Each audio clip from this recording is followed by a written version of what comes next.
appreciate your participation here. I'm Senator Gentile, representing Ohio's 30th Senate District. I want to thank my colleague and my neighbor to the north of me in Columbiana County, Representative Barborak, for joining me today.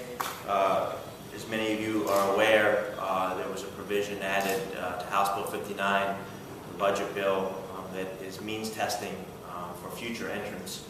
The Homestead Exemption that was added in the 11th hour negotiations, and it's been a long summer. I've had the opportunity to travel throughout my district, southeastern and eastern Ohio, and start to enlighten the people there about what was recently passed in this budget bill. While there's a number of new tax changes and policy changes with regards to taxes and sort of shifting that burden down to the middle class, the means testing of the Homestead Exemption was something that really stuck out when I did town hall meetings, when I met with individual constituents. And so after hearing from them and those who will be affected by this, and seniors who have been able to take advantage of this exemption and understand what that means to them, these are a population of Ohioans who have paid their taxes, who have worked hard, and whose cost of living continues to escalate while their incomes remain fixed. And so we have decided, after listening to our constituents and hearing more from them, to introduce legislation that would repeal the means testing for the Homestead Exemption for those that will be turning 65.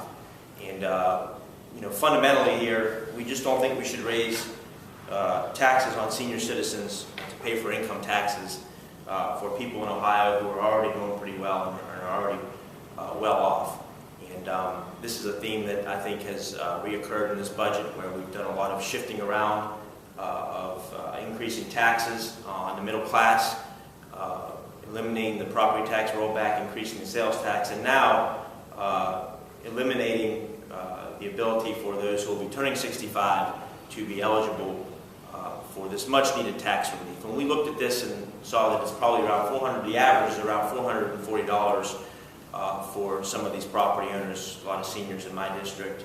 And that's a significant amount when you're on a fixed income, when you continually see your costs escalate, utilities, gas prices, food costs, trying to make ends meet. This is significant tax relief. And for those who would be expecting to receive this into the future, essentially not being eligible, no longer being eligible if they're making over $30,000 a year, we believe that amounts to a tax increase on a population in this state who I think, should make a priority.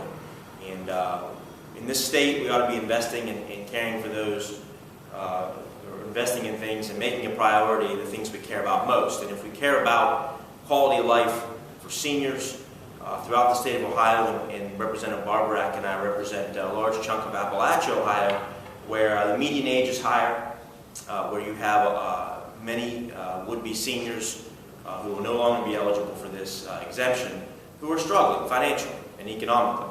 And we don't think it's fair to ask them to pay for income taxes for the wealthiest among us. I know the question may come up with respect to means testing and should there be a means test. I'm not closed off to the idea that we have a means test. At this threshold, we believe it's too low. We believe that a lot of middle-income Ohioans, seniors, will be left out and ineligible and not able to take advantage of this much-needed property tax relief. So I'm open to the idea that we have a threshold, but I want to say this. This was done with no public input. We had no hearings. The community that will be affected by this was never able to give testimony. And so if we're going to have a threshold, if we're going to have a means test, we ought to have some input and some dialogue and hearings to establish what the best threshold would be through the legislative process, and not by an arbitrary figure that leaves behind literally thousands of would-be seniors who will need this very critical property tax relief. So we're here today to announce our intentions. We've introduced legislation that would repeal the means test, and I'm calling on my colleagues in the Senate and hopefully the folks in the House to take a hard look at this and to conduct some hearings to see how we can go about maintaining property tax relief for a very important constituency here in the state of Ohio. And I'll